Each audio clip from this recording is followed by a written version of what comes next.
Welcome, property investors. This is the Building in Perth podcast with your two hosts, Chris Holland and Tony Hyde.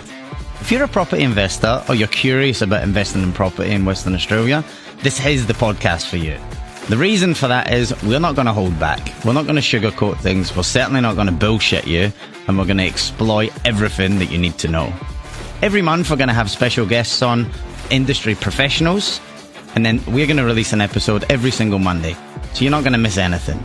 So please stay tuned, like and subscribe so you never miss anything, and enjoy.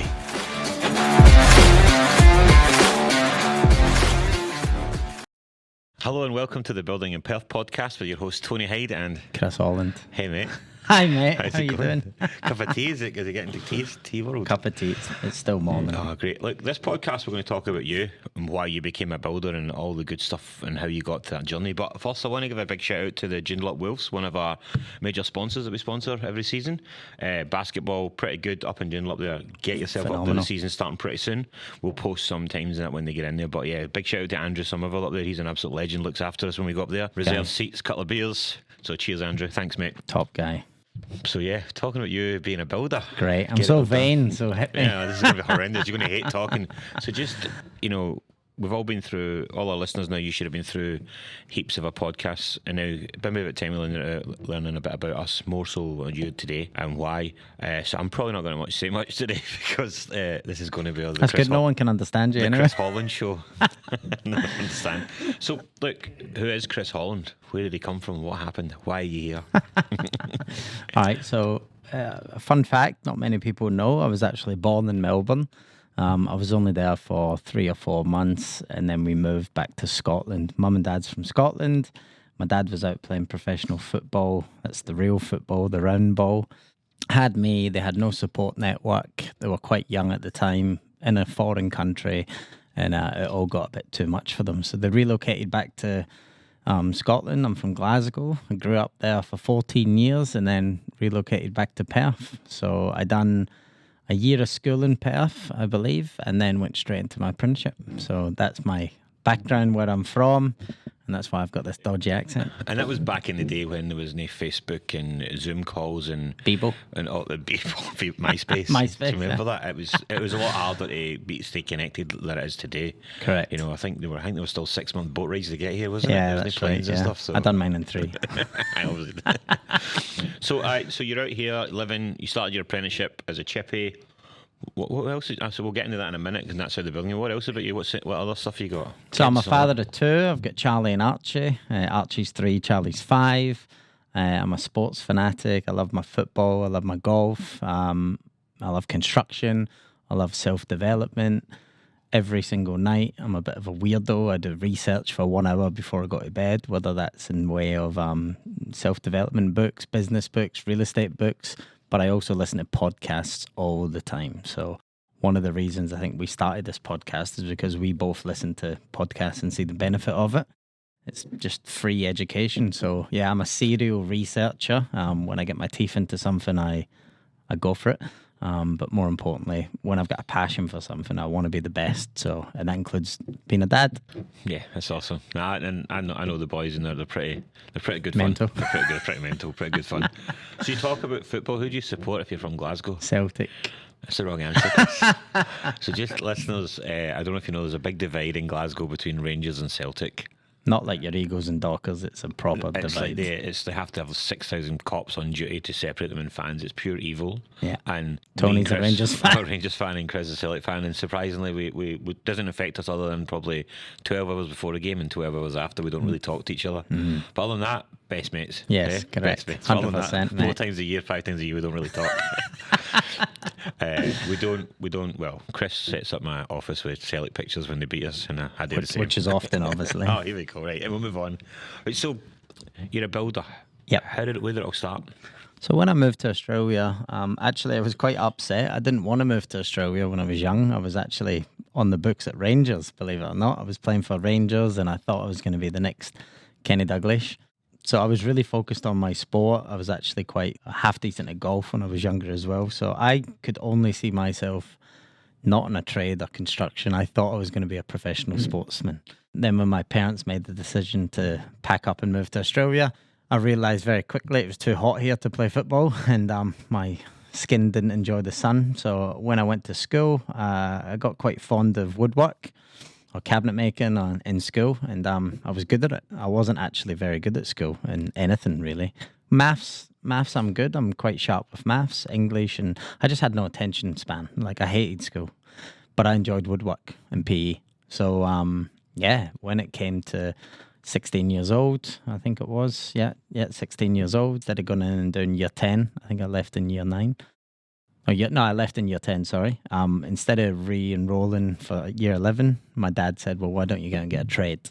So my dad's a sparky, so I'd done cashies when I was back in Scotland with him nearly every weekend. And so I was familiar with construction, and I was familiar with banter and mates and everything that comes in construction, going to the pub, blah, blah, blah, at a young age.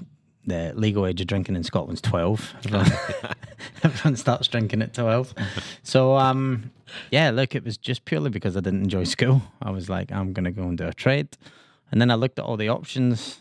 My dad was trying to push me into becoming a sparky. I was just scared of it. I was scared of electricity. You can't see it. It can zap you. It frightened me when I was younger. Plumbing was another one. I'm very money orientated. I like to have money. So plumbing and sparkies are the two highest paid trades in Australia. Back then, school gave you a book, and it gave you a sort of a sliding scale on how much everyone makes to all professions, which was really informative. So plumbing, I looked at plumbing, and I just didn't want to deal with shit and piss every day. So I don't know why you would fucking want to deal with shit and piss as your daily life. So I quickly chalked that one out, and the next one was a carpenter. That was the next sort of highest paid trade, except from a builder. But obviously you have to get an apprenticeship, do a trade, then work your way up to become a builder. So that's how it started. It was money orientated at the start, and then I was good at woodwork at school, and then it started from there. Interesting. So then, who did you apprenticeship with? So you can do a few ways to do apprenticeship here in WA. The company I done it with is the HIA, which is good because it's a government body. It's called the Housing Industry Association. So if you're a good tradesman, normally you're a member of the HIA. They give you lots of support. You can get apprentices from them. You get monthly updates. You get insider news on what's happening in the industry. So I done it through the HIA, and then that gets subbed out to other carpenters who need help. Through my apprenticeship, I had 2 or 3 different bosses before settling with Justin Butler, who's still a chippy, still a good mate of mine. And Justin was an all-round chippy, which is rare. Coming from Scotland, back home, joiners or carpenters can do everything in Western Australia. I was surprised with that as well when I came out here and saw that they don't do everything. It's crazy. So 80% of chippies in WA are just roof carpenters, and they don't know how to hang a door or lay flooring or build furniture. I found it very strange growing up in Scotland. That's just what you do. So I made it sure the first 2 or 3 employers were just roof carpenters, and then I found Justin who would do everything. So I was even though I was the apprentice, I was selective with who my boss was going to be, because I wanted to make sure that I was going to be the best. So I didn't just want to be a roof carpenter. There's only so many roofs you can build, but if you're a full carpenter, the way I seen it is it keeps me employed 52 weeks a year. Yeah. I suppose that's a really fun fact and something to take into consideration if you're doing some home renovations or employing a chippy to do something. Make sure they're actually qualified for all that stuff. What's your it'll be like almost like being a doctor. They go in and then some of them, as long as they know everything, specialise. Correct. Whereas they seem to just go jump in a straight speciality and don't do everything else. Only in Western Australia, which is really crazy. strange. So, and I found that really strange. So, I would be asking the question. Yeah, Eastern States chippies, New Zealand chippies, basically any carpenter anywhere except Western Australia are generally all-rounded. So it's no surprise a lot of our in-house carpenters are from the East Coast, whether it's Sydney, Melbourne or New Zealand. And at CC West, you only employ full all-round carpenters. I don't want a specialist in roofs. I want someone that's 80% in roofs and then 2 of them that's 80%. I want carpenters that can do everything. Yeah. So I don't employ people that are just roof chippies. And that's and the fact that you're a chippy as well, you can see some of the quality, because we've seen some guys come in and we're like, yeah, mate, just probably don't come back to work. Like, don't come not back, chippy. yeah. You got your Bob the Builder hammer there. Where you go. Do you know what I mean? So how long did your apprenticeship take? So I got fast-tracked. It was a 4-year apprenticeship, but as I was advancing quite quickly, because it was a one-on-one apprenticeship that I'd done, so it was just me and the boss. So I got signed off in 3 years. Brilliant. So a year earlier. Since then, carpentry and joinery is now only a 3-year apprenticeship, but it used to be a 4-year. So it took me 3 years. I qualified when I was 19, I believe, and then Justin offered me a partnership deal, 60-40 split, which was good. So I guess that kind of showed I was quite initiative and hungry. But after 6 months of that, I started my own company anyway. I was just really hungry. Justin, for me, was very honest. He was very good, taught me so much. But I had a massive desire to be money hungry at that time, where Justin would want to work 30 hours a week, not work on the weekend, not work after work. He would never do quotes after work. He would only do quotes on Sunday mornings. And I just seen us drifting apart at that time because I wanted as much business as I could so I could have as much money as I could. And what happened then? So was this the beginning, the birth of CC West? Pretty much, yeah, exactly right. Yeah, I started my own company. The first job that I went and done myself is a gyp rocking job. So I went and quoted the job. I had no idea what I was doing. I had no idea how to quote. Kind of threw myself in the deep end. The job was going to start in 6 weeks' time, and there was a guy who was a gyp rocker at the end of my street called Stuart Organ. So I knew him from driving past him in the street, but I never worked with him. But we'd see each other every day in the morning and at nights, and I knew he was a gyp rocker and he knew I was a chippy. So for 2 weeks, I came and worked for him for free of charge, so I could learn how to do this job that I've already committed myself to. From then, I ended up working for Stuart a long time later as his superintendent, supervisor, project manager, whatever you want to call it. But yeah, whenever I don't know something, when I was younger, I used to just go and work and help people for free.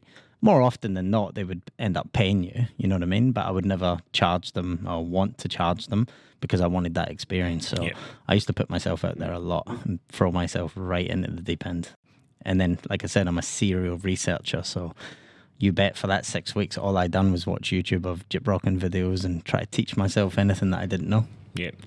So I don't know. We know that CC West is now the building company, but there's a journey to get there, right? As we know. 100%. So what happened on the next couple of years, I suppose? Because I know CC West exploded and then you calmed it down a little bit. So talk us through that kind of, I suppose, more the joinery years, the chippy years. Sorry. So I was on the tools probably 7 years straight from 19-ish. I hired another carpenter, Joe, who was my best mate. Me and Joe worked together. We had apprentices, and then there was other subbies that would come in and out, depending on the bigger job. But I mean, I was doing 70 hours a week, every single week. It was tiring, but I was money hungry, but it was tiring, man. So I didn't know business. I was only young. I was energetic. I was full of beans, but I didn't know business. So I was burning the candle at both ends.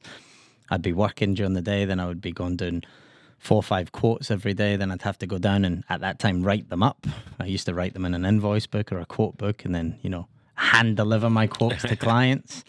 Now, obviously, everything's automated and emailed and stuff like that. But it was really, really draining, which is why I used to drink a lot of alcohol.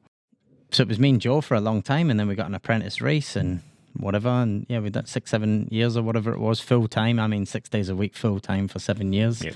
Thinking I was doing the right thing, thinking I was making lots of money. Didn't know much about tax, just trying to get away, get myself ahead in the world. And then eventually I got poached into be a supervisor. So I was quite confident in my ability because I started so young. I was probably too cheap, to be honest. But I guess my biggest skill was communication. And that goes with clients now. You still hear from me every day. And I'm a very old school, pick up the phone, call someone type of guy, not a text message. So on these building sites that I was just doing carpentry, I'd end up semi-running the job to a degree and organising the brickies. And then, a company took a punt on me and offered me a supervisor's role straight away. So I'd done that for a while. And then I just didn't like answering to someone else. That's the truth. I didn't like reporting to construction managers and then bosses of the company. And at that point, I said, "Fuck it, I'm just going to be a builder." All that KPI nonsense. Yeah, I just didn't enjoy it, man. But I enjoyed everything except the reporting to someone else. And my sites ran well. We were always ahead of schedule. I paid out my own pocket to treat everyone. Beers on Fridays, that means, and barbecues and stuff. But it was at that point I decided to do my builder's license. So I started my builder's ticket. I was doing it part-time, after hours, 3 days a week for 2 years. And then we fell pregnant with Charlie. And then pretty much put it on pause for a while. CC West was still going. I mean, at one point, I think I had 12 guys full-time working for me as a chippy. While Shannon was pregnant. Then had Charlie. And then night school. It was fucking tough. It was really tough. So I put a pause on the builder's ticket. And then after my second kid, Archie, I used that as an opportunity to go back and finish it off. So, yeah. Yep. Now here we are. Here we are. Now we're growing every single month, it feels like, at a rapid pace, but controlled environment, but rapid. And but yeah, it's always been my end goal to do that. That pretty much how it's worked out. Like, touch wood for me, it was perfect. Yeah, I think we'll jump back because you've missed a big segment in there of part of your journey where CCUS came from. I want to talk about the house and land expert. You built your builder broker company, right? So you're doing your supervisor. CCUS was still going in the background. It was going all right, but you were burning yourself.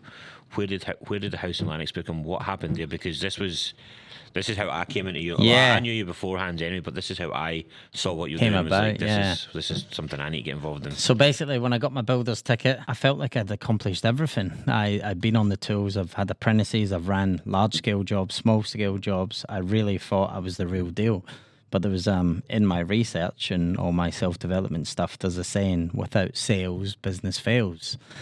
So I don't know how to sell. Although I knew actually how to sell myself and my product for the last 10, 15 years, I've never done any sort of sales. I've just been a chippy, I down-talk myself a lot and say I'm just a carpenter, but I'd never had any sales training and I wouldn't even know how to sell a house. So yeah, I started to think about, should I go into real estate? I actually got my real estate ticket to sell established homes, and then I couldn't be fucked just sitting in a display home or short home opens every weekend. To be honest, that didn't interest me. And then I thought about, what about new home sales? That's something that I know about, I'm passionate about. I understand how the building works. I know predominantly from the foundation up. I understand everything to do with new home sales. I went and got a job for Wow Homes, they're called. And I think in the first 4 months, I win Supervisor of the Month in my first 3 months with record sales. And the year before, the sales consultant had done X amount of deals, and in 3 months I had exceeded them in 3 months. So I obviously had a natural gift for selling, but my approach was honesty and transparency, and I dropped the C-bomb here and there and whatever else, like just being me, to be honest, mate. I didn't have to fake it the way a lot of my competitors that were selling houses were car finance people or whatever, they hadn't actually been in the trade. So when I'm selling houses, it's all I know. So I became very good at selling. I worked for that company. I got poached by another company. I think I was only selling houses for companies for maybe a year before I started the House and Land Expert. Because what I hated, any client that came in, and I would often hear this because I was doing 5 to 10 appointments per week. Chris, we like working with you. We want to build with you, but this company doesn't fit for us. So they could be too dear. They could be low budget. They could not have high specifications. They don't build double stories. They don't do duplexes. They don't want to smash down a house and then rebuild 2 new houses. So when you deal in the project builder market, they've all got their own niche. And very quickly I realized I'm attracting the people because I was self-funded. So you don't get paid any sort of retainer or anything. It's a commission-only job, selling new homes. And I had a big audience very quickly. Maybe within 6 months, I had 2,000 people following me. And I was very camera. I was on the camera a lot. So everything I'd done, I documented. I took videos, recorded what I was doing, day-to-day, life of Chris, all that bullshit. I'm sure no one actually enjoyed, but I think they did enjoy the transparency and honesty that I give. So then I started the House and Land Expert, which was just me. And I approached multiple builders, but also builders were approaching me. So I was selling houses more than anyone in Western Australia at this time, nearly to a degree, especially a self-funded sales rep. And self-funded means I'm not under the banner of any builder. So people would then come to me and then I would partner them with the right builder that suited them. So if it was a double story, I wouldn't go to Wow Homes. I would go to Shelford or whoever, right? And then, I just became the middleman between the client and the builder and taking out all the bullshit and the jargon and explaining things and sorting the finance and picking the right block of land and everything. It was insane. I think in 1 year I'd done 150 deals by myself, which is, to give you listeners a sort of idea, a top sales rep at a company would do maybe 40 deals a year. So I'm going 5 times as much as that, by myself, self-funded. So I was doing well. I was just in demand. I had 2 personal assistants. I had to get an office, which we're in now. But this massive office, which is like 300 square meters, I had 1 office and it was just me. It was crazy. So the journey went really quick and I felt something special was happening and I knew I had to grow my team. And that's how I found you. We found each other on social media again, reconnected for our mutual love of self-development and further education. And then, yeah, I snagged you. I left my cushy 95 at Coca-Cola on big numbers to walk away because it didn't suit my lifestyle and all that stuff. And I saw what you were doing, and I've never looked back. I think at Coca-Cola, your job, you were employed to make the company money and sack people, essentially. Yes, I know, no, there's more to it, but essentially it was the company comes first, where our occupation, the client comes first. Yeah, it's so different. And I'd exceeded my salary within the first 6 months of doing this, and I've never looked back. So, yeah. And I worked less, if that makes sense. Well, you worked when you wanted to work. Yeah. That's the thing. You work, you get, like anything in life, you get out what you put in. It was like, if I wanted to go to the girls' sports day and stuff and all that things where I'd normally have to ask for time off, I just went, and there was never any issue. I want to take a long weekend, I'm taking it. There's no, don't run, I've got to fund that and I've got to come back. Me and you both get out there and we work, we hustle and we get it done, right? So 100%. That was good. There was a little kick up the arse about are you coming or you're not, because I was playing around with you for a bit and then walked away and never looked back, did we? For the listeners, 3 months I used to do nighttime appointments, Sunday appointments to fit everything around Tony's schedule so he could shadow me. He understood the process, he understood finance. There is a lot to learn if you are trained properly. But yeah, 3 months of these night appointments, I couldn't stand it. So eventually in December, I said, that's it, mate. Fucking, what was it? You've got a week to let me know. I'm fucking sick of this. Are you going to commit or not?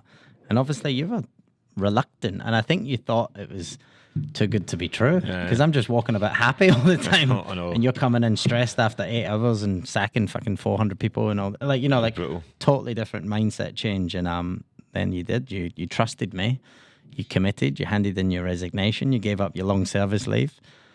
And honestly, I've never seen you this happy, man. I've never seen you this happy. So that was awesome.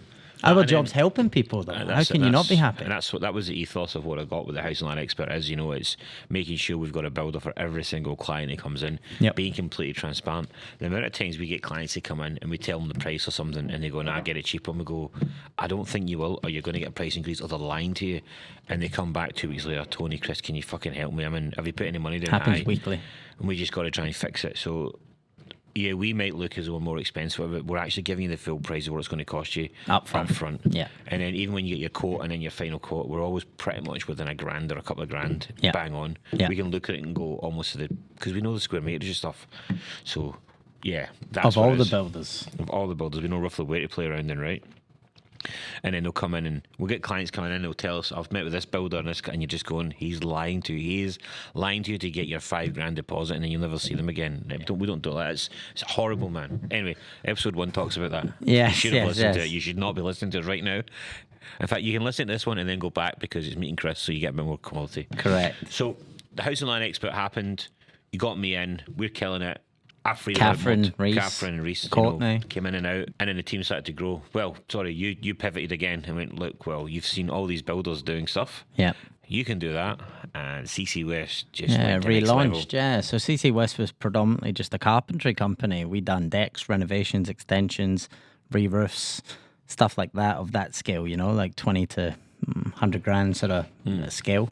And sometimes those jobs are harder. I never wanted to go down the new home construction field at all. And then the industry went crazy with COVID, with new home sales. So I had these massive set of skills with the House and Land Expert, and I'm a registered builder. Why not do both? And the truth is, I wouldn't have done it if I didn't have you, mate, because I wouldn't have anyone in the House and Land Expert servicing my clients that didn't have the same ethos and values. Catherine was brilliant as well. Reese was great. Courtney's great, Mary, Selena, like our whole team is brilliant. Lita, Christy, Morgan. Where do we stop? We've got such a big team, but everyone pulls from the sort of same side. So at one point, once I felt that the clients are still getting looked after and I didn't have to be involved as much, CC West sort of really, really launched, and I found my passion in the market and the gap in the market that I felt during this grants and COVID and stuff. Builders were taking 2-3 years to build houses, and I'm like, I know I can build them in 4 or 5 months, so why don't I do it? But then I went even more specific. I only want to build eco-friendly, sustainable living, timber framed, renewable energy, double glazing, solar panels. That's my space. I'm away from all the other builders that want to cut corners and go as cheap as possible.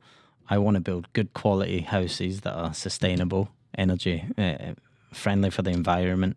I'm not a greenie, but I just think that's the way the world's going. It's definitely going the way. Inflation, prices, electrical prices increasing. I can build a good timber frame home or brick veneer, whatever. Like I can build anything, but my passion is in that space. So, yeah, there was a market where builders were just taking on so much business, and clients were getting promised 2 years to build a house. So at that point, I actually had a client that we had with another builder say, I don't want to wait 18 months. I want to get in. I've got family coming over. And, everyone's got a story. I said, well, I'll build it. I'll ask the builder if it's okay. So they got released from their contract. And then I built my first home for this client that was through Theo. And then from then, it's just, there's an avalanche of people now. I actually can't take everyone who asks. I'm pretty particular with who I'm going to work with because there's just so many people inquiring to get built because of the speed.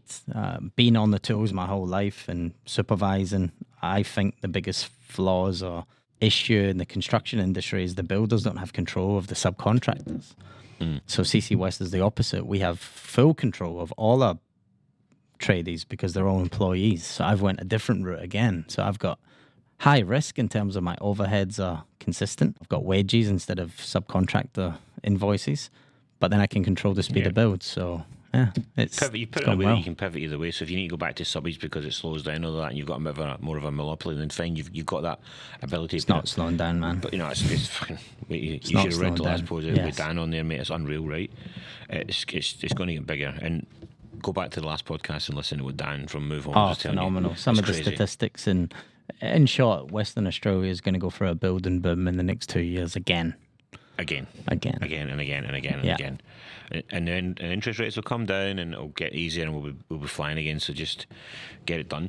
So look, the builder, like I can testament being working at the House and Land Expert about clients coming in, and you can tell the ones that are going to be suited for CC West or they're not. And you'll ask me who we're going, and this is the joy of what we do together. He's not a CC West client, Chris, because of XYZ. Absolutely fine, no problem. And we still work on that client. We still serve as that client. 100%. Because that's what we're here to do. I mean, we've had a couple of clients that we just, the budget doesn't work, and we've went, right, CC West about it. There has to be a few negotiations, a couple of things you don't get. Yeah. But we still managed to make it work. Of course, we have to take a little bit of hit. But man, you know what? At the end of the day, I think the last one you gave me, I'm paying them money to build the house. But it'll be good, isn't it? It'll be good. But that's like at the end of the day, the client is still getting the house. So yeah, like real tight deals with finance and stuff like that. Yes, I can help. Obviously, we've got our margins and stuff that we've got to help, but ultimately, I want to make sure the client gets serviced. So it's been good. I mean, the journey's been skyrocketing. You've got some great people in your team. I can testament to that. I've got the best, yeah. But you would have came over challenges. What's that? You would have had challenges through your journey. What's kind of when Celtic lost the league a couple of years back, that was a challenge facing you. I'm sorry, it was a great year. I was quite happy. But what's the biggest challenge, or if you're going to say anyone that's coming in the building game, this is a challenge I face, and if I knew that, I would have been easier to do. Is there anything that you can't control the market is the biggest challenge. Like, it's only in the last 3 months material prices have just settled. For the last 12 months prior to that 3 months, consistently every single month, every single material from sand, cement, bricks, concrete, fucking nuts and bolts, timber, nuts, bolts, everything increased. So what happens is when you give a fixed building price contract, that's at that time. But in 6 months, when you're actually ready to start building a house and everything has increased in value, what do? What do you do? People think the builder's charging the clients more money to make more money. It's not. It's so they don't go under. So that was the biggest challenge in the last couple of years, 100%. Second to that, builders were so busy at the time and they had so much volume of work to build, they didn't have enough trades. So then they started paying the tradies more money to jump ship. So the reliability of subcontractors was the biggest challenge after the material. So two things that you can't really control. Well, material you can't really control. I mean, I buy my own windows, I buy my own timber and stock it, but I can't buy everything. I can't buy the tile shop and concrete. So supply was tough, but I was flexible enough because of how quick we can build that clients never ever got a price rise from us. So that's good. But subcontractors literally walking up and leaving site for an extra $2 a square meter over here. Yeah. What do? You can't force them. They're subcontractors. So that was a challenge, which is why I've went down the route in the last 18 months of having everyone full time, because then I'm in complete control. And that's the joy of it, right? Because you look after your trades, so Yep. they stick with you through the good and the bad, right? Well, they get paid top dollar. Yeah. You know, they're happy. They've got the set income every single week, and they rock up. They get provided PPE, they get provided clothing, they get provided tools, vehicles, some of them. So I look after them, and all I want is for them to be on site every day and do the right thing and be safe. That's the other thing that comes with a risk, I guess, is the challenge. The amount of shonky shit that you see getting built by other builders. Not every builder, but the builders got so much capacity, they can't be all over the trade. So people are cutting corners, and then building inspectors are picking things up. It's just rush. So I guess they're the two biggest challenges. Subcontractors letting you down, and the material prices. And we covered this stuff on podcast. So, you know, what Chris is saying there is do your research on your subbies and your builders, right? Make sure you've done your research and the good.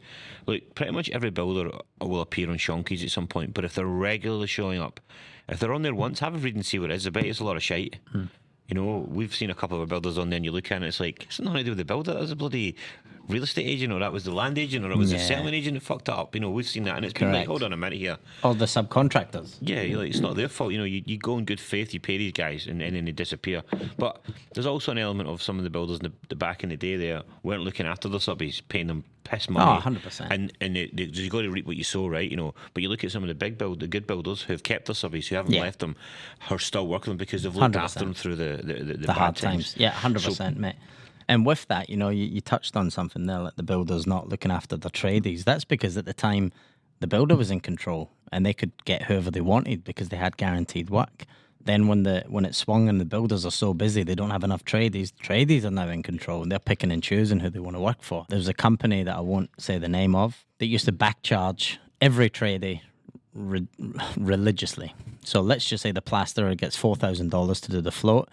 He get paid $3,600. So the builder would actually engage his supervisors to find little faults and backcharge them. So they're clawing back $400 on that guy. But imagine $400 across the 18 tradies that's needed. That's a lot of money, right? So some builders have just bullied tradies for so long. And now it's nice to see the tradies in control a little bit. So I do. I think, you know, some of them have took the piss, but I understand why. But that $400 is probably half his profit, because the $4,000 is like $3,000, and that's wage. probably on materials. Yeah. Yeah, not that much, but yeah. You know what I mean? Yeah, 100%. People don't really know. Come on, you gotta make money. So, look, what keeps you going, Chris? Why do you keep doing this? Because there's tough times, there's great times, there's good times. What keeps you going? What gets you up in the morning doing that for your boys? Fucking love it, man. Love it. Like, I'm just one of those characters that just likes to be busy. Like, you know, you see me sometimes come in and I don't even say hi to you because I'm running in on a Zoom call. Then I'm fucking got a meeting. Then I've got a first appointment with a client. Then I've got to run out because I've met a building inspector. Then I'm hiring someone. And like, I just love it. I love it. I love being stimulated. I love being challenged. I love being pushed. I love the drive for success. But ultimately, I guess my main driving factor in all of this is to have a comfortable lifestyle for my kids.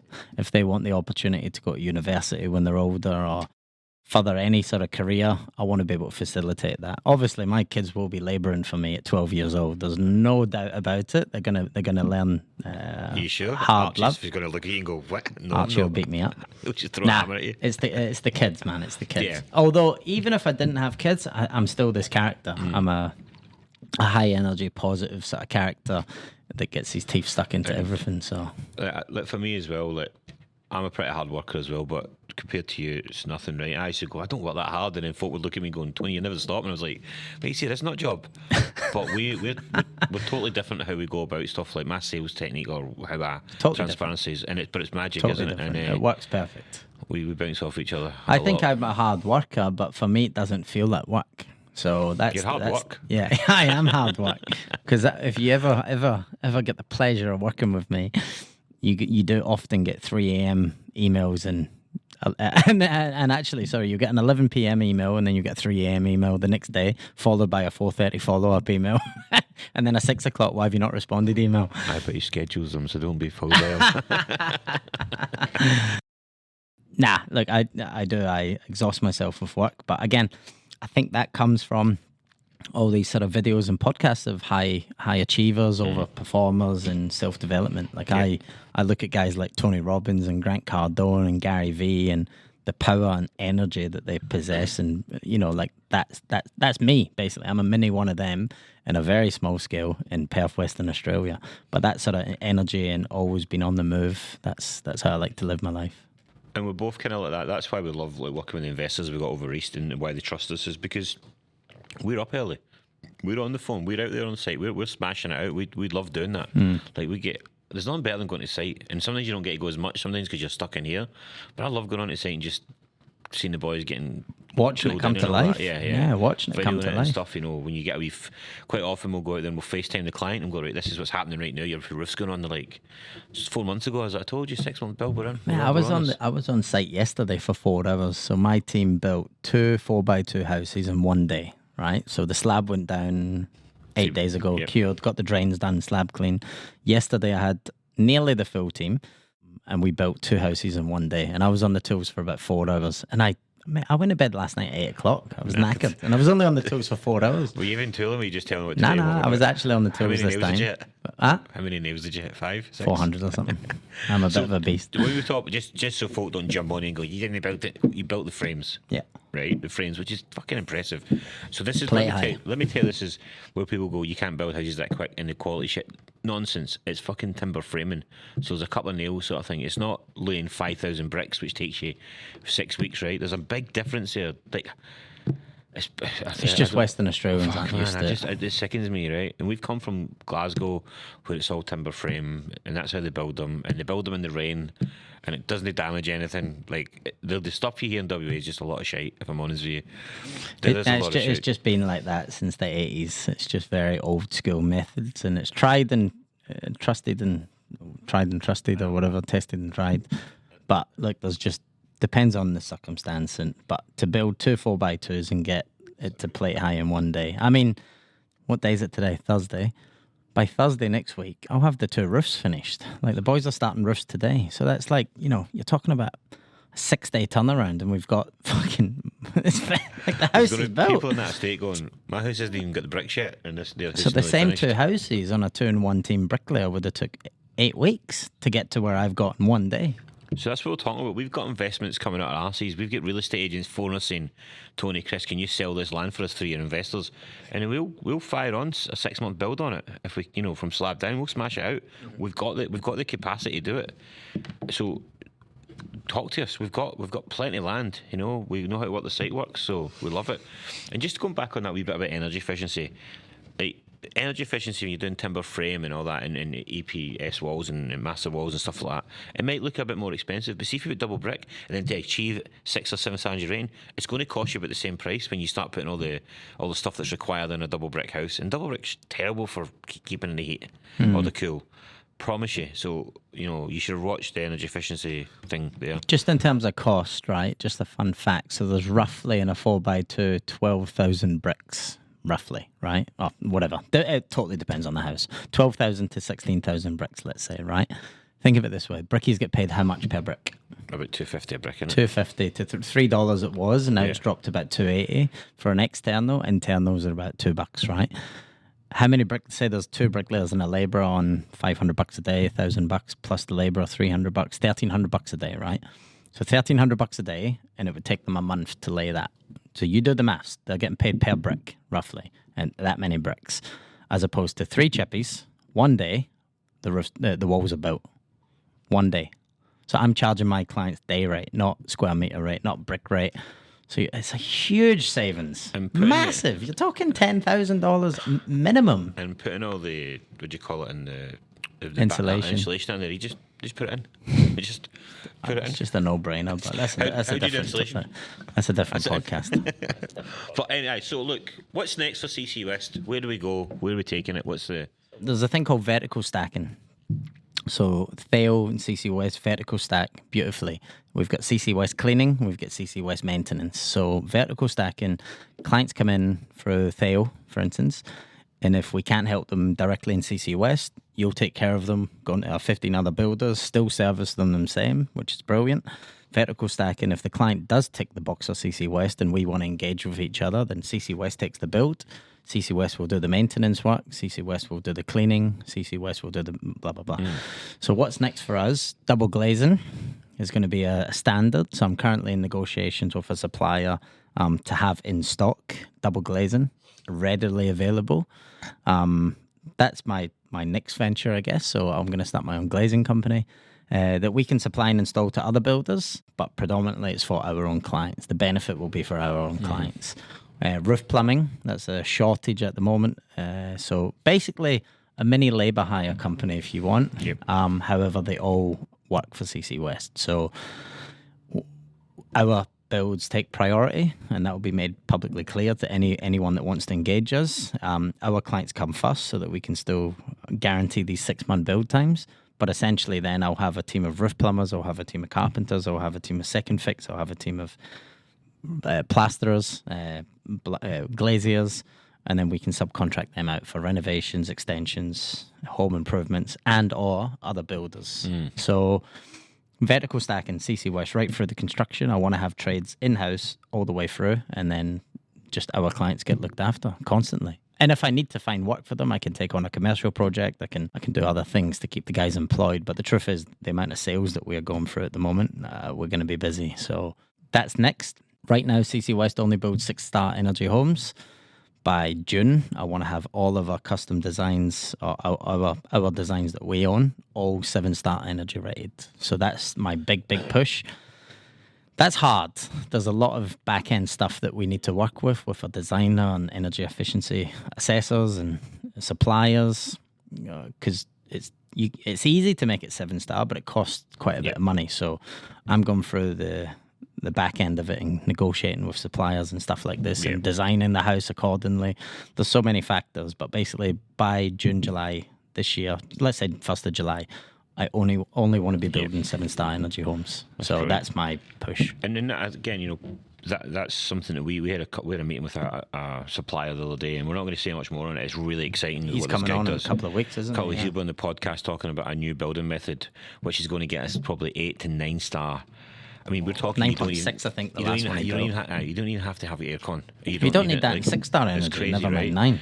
And that's, if any entrepreneurs out there or people want to network your ass off, you can't network enough in the right areas. Like, you got to do it. That's what I've done. Just networked and through connecting, met this guy.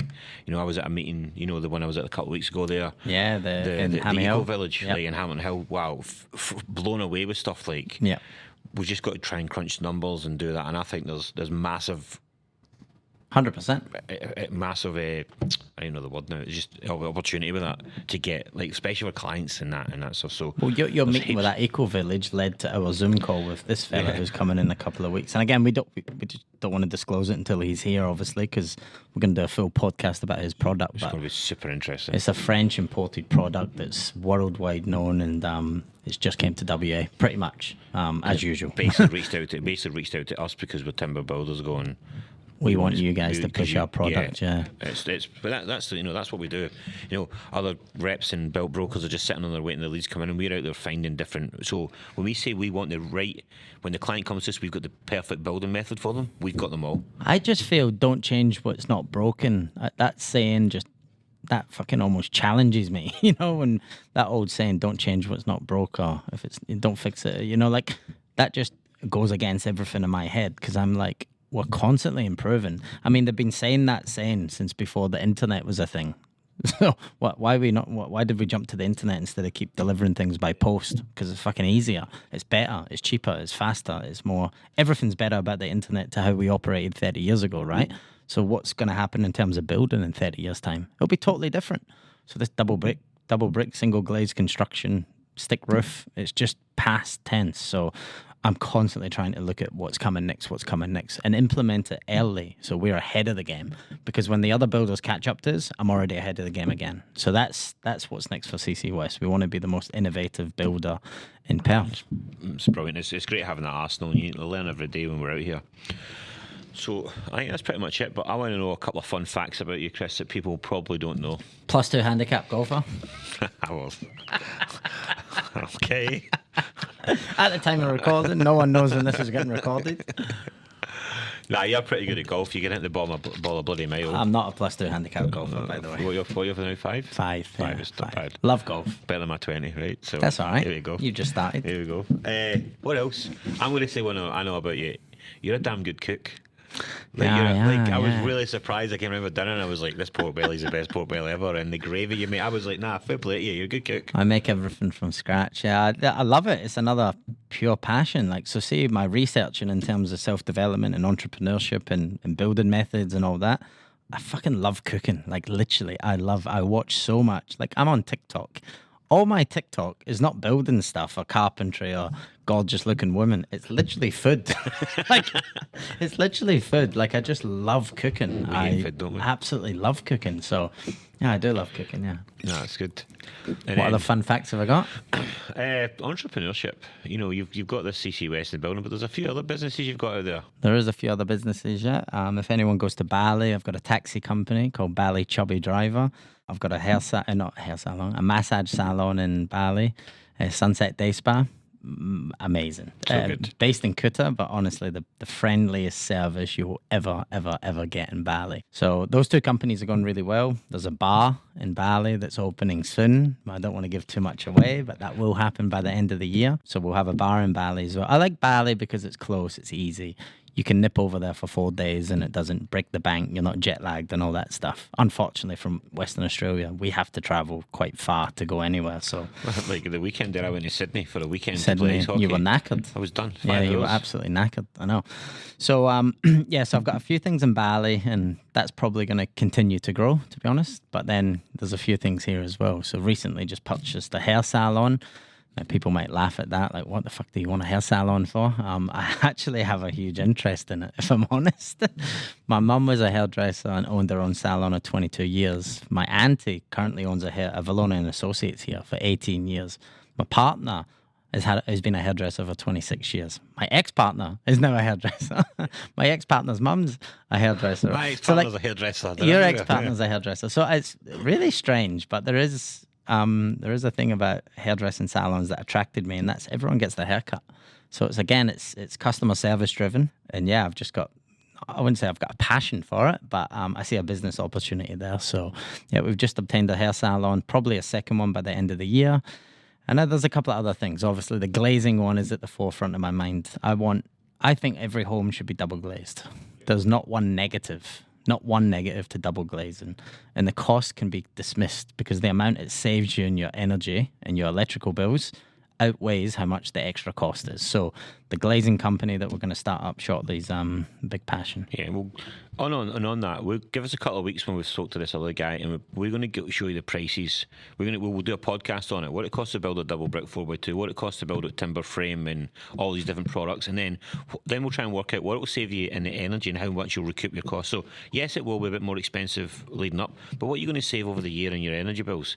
Like if you don't have to put aircon in, there's 10 grand to 12 grand you don't have to put in the build, right? Yeah, but the energy cost to run aircon, people forget about that. It's crazy. I reckon it'll be down, right? I reckon you'll be surprised when, hold on, if I do Couple of that grand a year. in 2 years' time, I'm broke even. But if you have solar panels and you've got double glazing windows, the government buys your electricity off you. You actually can make money on it, So Well, our good friend Donnie, my other dad, he's got a Tesla, right? Donnie It Bruce. doesn't cost him anything because he Solar manages panel, his solar yeah. to charge the car. Yeah.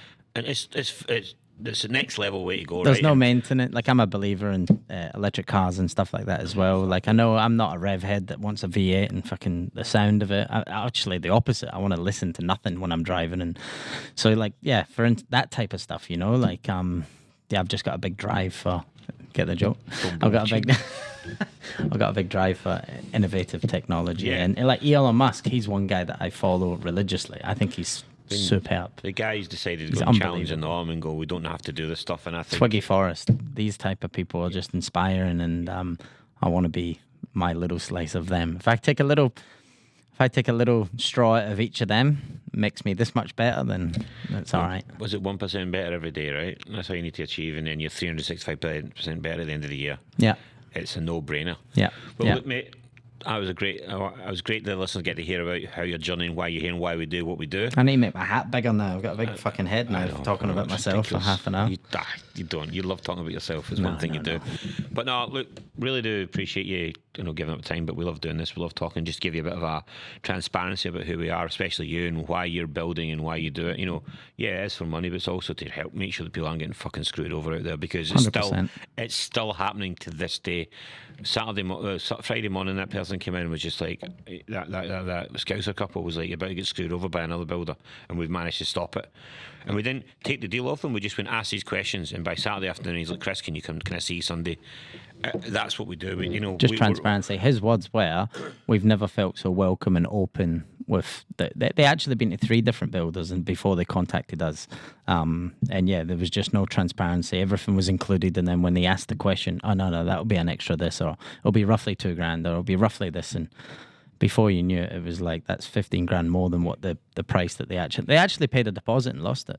So, which is a shame. But anyway, and that's when you come to us. I will tell you what's included. You get the double oven, or you get 900mm oven. But if you want a fancy oven that's got an air fryer in it, that's not standard. You can't expect that to be standard. It's going to cost you, especially when it's a 15 grand oven. But no, look, that's the stuff we do. That's why we're here. We're not going anywhere. We'll be dominating as we do. We love just floating along in our little bubble and smashing it. So just one thing, Tom, before you wrap it up, I think the biggest driving factor for me, and I know you share this as well because it spreads for our office, we're not money driven to make money off every single client. How we see business is repeat customers. So we do the right thing. We go the extra 10 yards than anyone else. We're with you from the start of the build to the end of the build. We're in constant communication. You get weekly updates. We're on site. We're taking pictures. This is for more if you're an investor. Not because we get a big, great commission off you. We want 10 commissions off you. We want you to keep coming back. We want to make your process in investing or building as fun, I guess, or stress-free as possible. It is a stressful thing. Me and Tony want to absorb all that pressure and make it enjoyable for you. That doesn't come with huge costs because we're a free service. There is a commission paid to us, which we obviously open up and be transparent about. But yeah, the big thing is here doing the right thing by the customer, and then your reputation grows and grows and grows. Absolutely. So we get repeat business off multiple investors and multiple customers and repeat customers. Not do the wrong thing, make more commission, and then that client's gone. We need to find another one. So yeah, like when you work with us, you'll learn very quickly we're in it for the right reasons, and that spreads for our office. And I tell you, that's complete truth, because we've had repeat clients come in and we're not able to help them. Going, we can't help you. We've said to go and buy an established because you don't have the finance or the weight for it. We won't just push a deal through to make it happen if it's not the right thing for 100%. you. I would hate to do that. I wouldn't sit right with me doing that. 100%, man. You know what I mean? And alternatively, builders that have come in and actually beat us, we're like, we can't beat that, and actually they're a good builder. Like, I don't think you're going to have any issues with that. So it's not about winning every deal. It's not about helping every single client come through our doors. We'll still help anyone and still give advice to anyone. Like all those clients that unfortunately lost a house through no sensation. I mean, you and Catherine sat with 80% of them. There was like 65 clients or something like that, and we didn't help any. We didn't actually take in any of the. Oh, we helped two. Sorry, no, we could help. My mistake. They weren't there, so two. So like. But you still sat down with them all, you know what I mean, and spoke to them and shared your time. So it's not all about, just to make that clear, this has been very much the growth and all this. And it sounds like we are super successful and rich. That's not the case. It's do the right thing for an honest price and get repeat customers. When we go for a deal, we're pretty confident we'll win it with the client, right? But there's times we won't even go for it because we're not going to beat that. No, that's right. But we'll also give you advice to ask that builder, ask Correct. these 3 or 4 questions to make sure. 100%. And then they've come back feeling, they're a bit shaky, mate. I would be demanding these answers. Yeah. Do you know what I mean? Yeah. Like, oh yeah, that is included, but no, it's either included or it's not, and I want to reflect it in the price. So yeah, that's episode 1. Again, we're here to help. That's what we love doing it. This is why we do the podcast.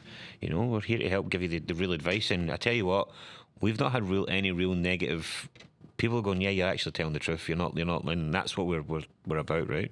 So I've had a couple of brickies fucking nearly punch me, but brickies, right? It doesn't matter. But other than that, it's all been good. The best thing about this is, I suppose, if we look at Chris's t-shirt right now, there's no bullshit, mate. Right? That's it. The House and Land Expert. We're no bullshit.